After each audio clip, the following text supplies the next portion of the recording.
Hi, I'm Tim, I'm Mark. And I'm Steven. and welcome to TW Bricks.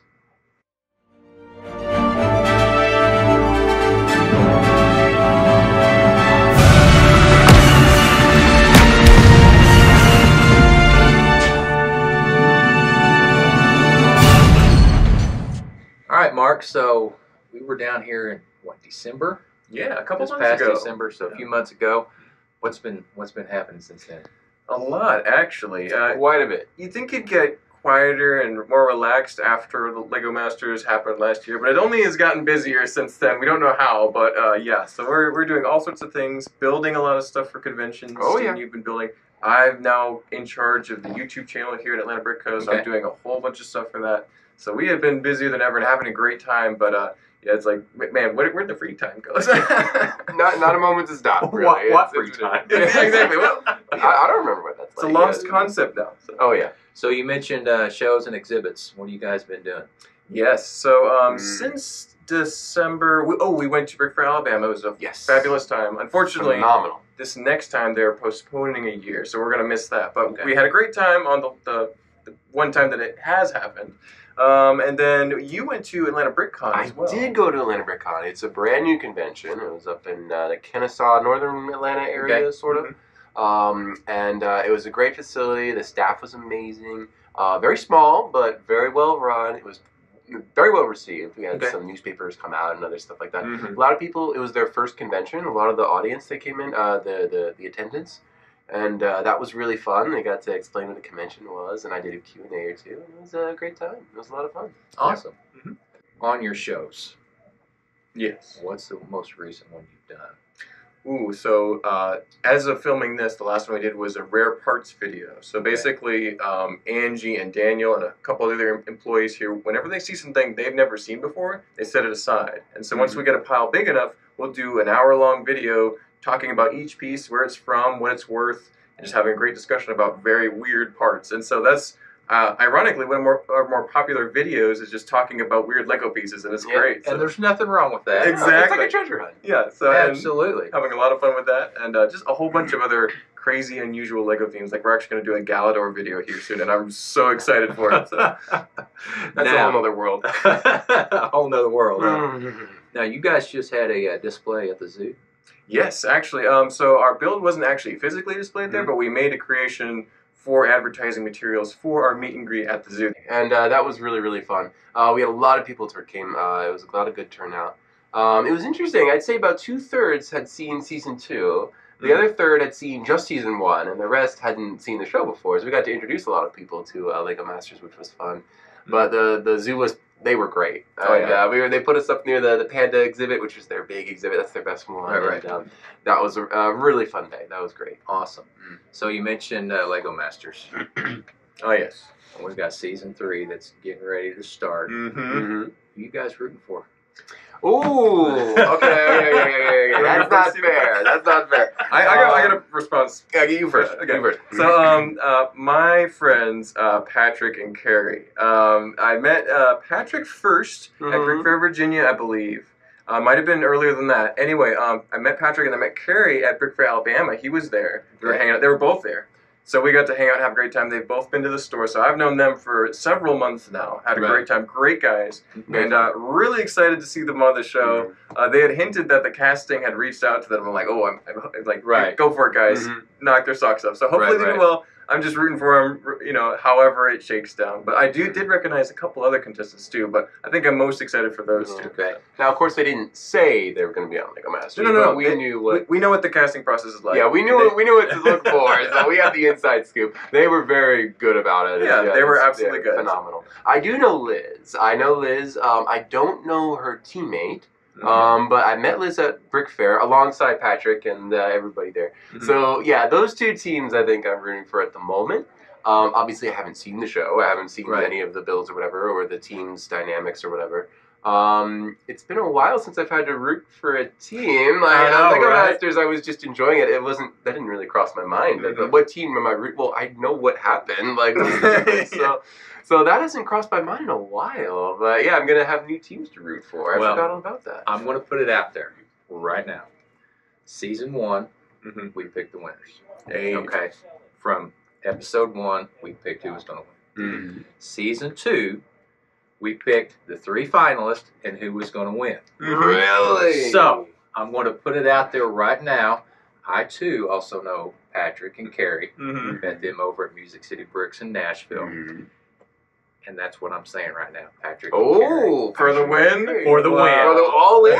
All no in. reserve. All in. Wow. Okay. So we're going to go I out. hope that's how it turns out. That would be wonderful. I really do. I think it'd be great for those guys. So, talking about Lego Masters, what would you recommend to these guys that are on the show now?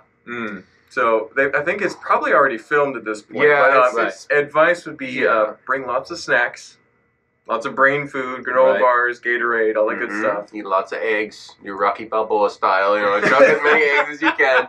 It is a marathon. It is a lot of standing, a lot of brain power. Stay hydrated. You don't think about it, but your brain is kind of like a muscle. It's treated like a muscle. You have to. You get tired, and you have to be able to just crank out the creativity, and you can't do that without energy. Try and get as much rest as you can. Take advantage of those big couches. I remember they're very comfortable. But yeah, off camera. But yeah, just you have to treat it like almost like an athletic event, or you're gonna get burnt out and tired very, very quickly. Also, teamwork, and make sure you got a good system for planning ahead. Okay, so you gotta. That's a lot. Now, what about the aspect of after the show? Because you've fallen into that role now yourselves, especially being the winners of season 2. Mm-hmm. Any advice to give the new cast? You want to start, Steve? Well, everyone kind of did something a little different. For us, one nuts and bolts piece of advice: do Q&As, don't do meet and greets. There's a big difference. Q&As are way easier, and everyone has just as much fun. So definitely do Q&As. That's a nuts and bolts thing I'll mention. Make sure you have something fun that you can sign for people. That's been extremely useful. Whether it's a card, a sticker, business card, trading card, something paper that's easy to sign real quick. That's actually been extremely useful. I would say, don't do meet and greets, and make sure you do a lot of avoid meet and greets. I mean, we still do them. Oh, they're fine. We'll do them, but if I had to pick, I would say Q&As. For sure. Very good advice, Stephen. I would just say, just have fun with it. Right. Enjoy it while it's here. Us being the winners is probably a little bit different compared to the rest of the cast. Yeah, it's been different. But overall, everyone's had a great time, especially at conventions. It's going to be the most impactful. It's going to be different. Just have a great time. So. Good deal. Now, Mark, you and I talked about something last time that we were down here, and it was the whole show in a nutshell, going from the first episode, to finishing your last episode and that waiting period. Yes. That's being announced who won. Now, I'm gonna back up a little bit. We talked about one other aspect in there. We talked about the roller coaster event that happened. So, Stephen, what went through your mind when you tripped over the cord? Oh, all the build up there. Okay. In my defense, ladies and gentlemen of the jury, it was a black cord on a black floor, both matte color, like this, not shiny. It was kind of looked like the wall behind us here, not particularly shiny. There's also a big, we're very messy builders, and there was a big pile of Legos all scattered around the bottom of the floor, all different colors everywhere. So it's very easy. You're stepping on Lego, you kind of tiptoe around. I was wearing Converse. They're very flat, so they don't have like a arched toe or whatever. It's easy to trip on stuff when you have flat shoes. So I did, inevitably. I tripped on it, and Mark was terrified, naturally. He was right in front of me, and all of a sudden it just jumps.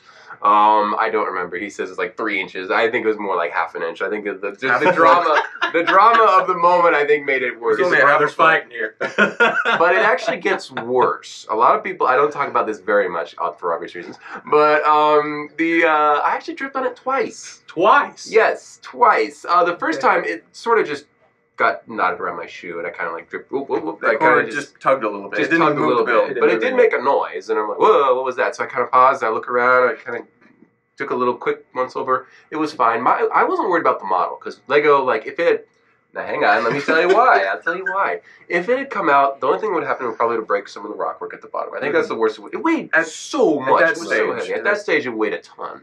But I was worried that the cord was ripped out of the little power cord for the USB. It's a little USB power cord that was underneath there. And I was worried that I damaged it. I was genuinely worried that we're like, okay, we're going to have to try and reach in there somehow and replace all the stuff. Right. That's going to be a nightmare. It'd take an hour or two to finish that. Thankfully, everything seemed to be fine.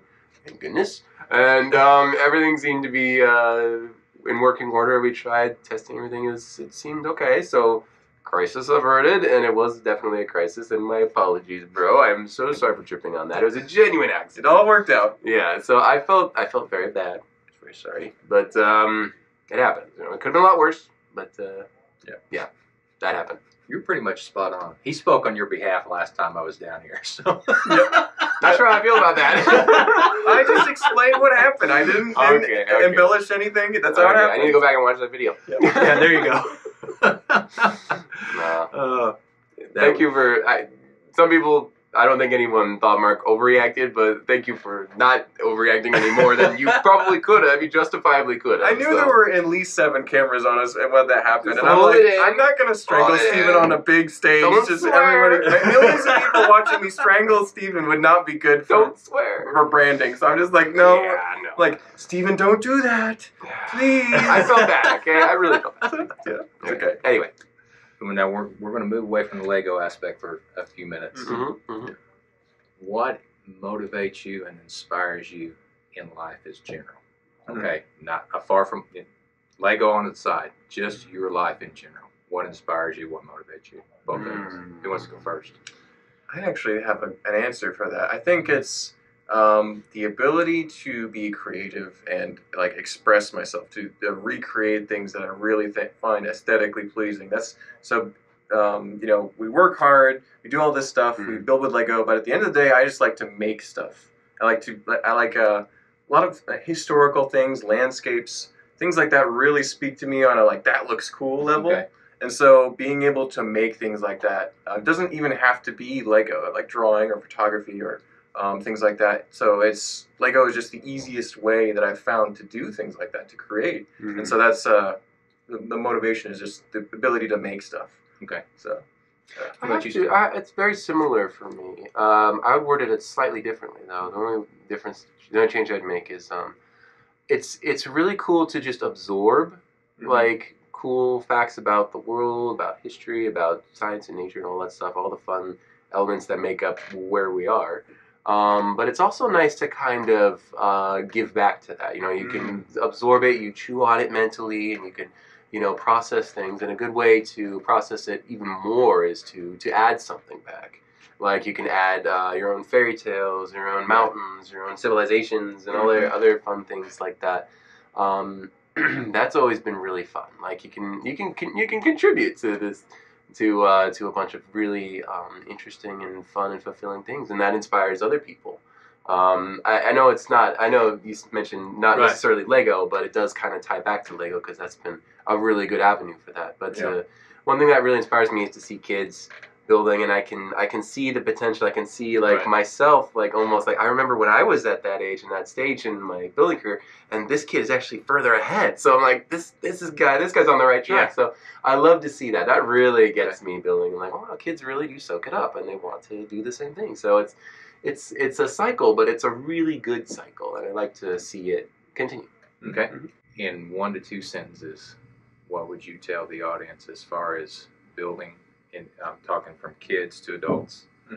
What kind of words of encouragement would you have for them? It's from you to them. It's from you, but it's to them. That's the nature of art and building. So if I'm going to elaborate, that's what I've discovered on Lego Masters. Some people didn't want to do what the judges said. Some people didn't want to do the prompt. It happened. But for me, and I've applied this to other things, it's from you, but it's for their enjoyment. Now, it has your identity. Right. It's not like you're just doing what the audience wants or whatever, or the layman wants. No, it's you sharing with everybody else, and it's for their edification. So that's what I would say. Okay. Interesting. Mark, what about you? All right. So on a practical level, as far as building, always try something new. Okay. So I am very guilty of just always building your castle. Mm-hmm. And that's great at making great castles, but there's so much more to do with Lego. There's spaceships, there's landscapes, there's sci-fi, characters, sculpting, unlimited possibilities. Try something that you've never done before and just experiment. And eventually, the new experiences that you gain means that you'll get better. So, Absolutely. and then one final note is pay attention to the colors you're using, because you could be building a small house, you could be building a gigantic spaceship. Doesn't matter what you're doing, if you're careful with what colors you choose and you're very deliberate with that, your builds will look way better. Absolutely. Don't underestimate it, Yeah. And that's so true. Like we were talking earlier before we started filming, I just found the love for mosaics. It's phenomenal. Yeah. So I didn't think I would like them. Honestly, I do. I really enjoy them. They're fabulous. So, and like I said, designing my own now, and it's absolutely phenomenal. I mean, it's just an avenue to where you can sit down and, like you said, create it and make it your own. But like you said, it's for them. It's for other people to enjoy. Yeah. So Exactly. all right, guys. Well, thanks for coming on. And as always, be sure to like, subscribe. See you guys later. Thanks, guys. Take care.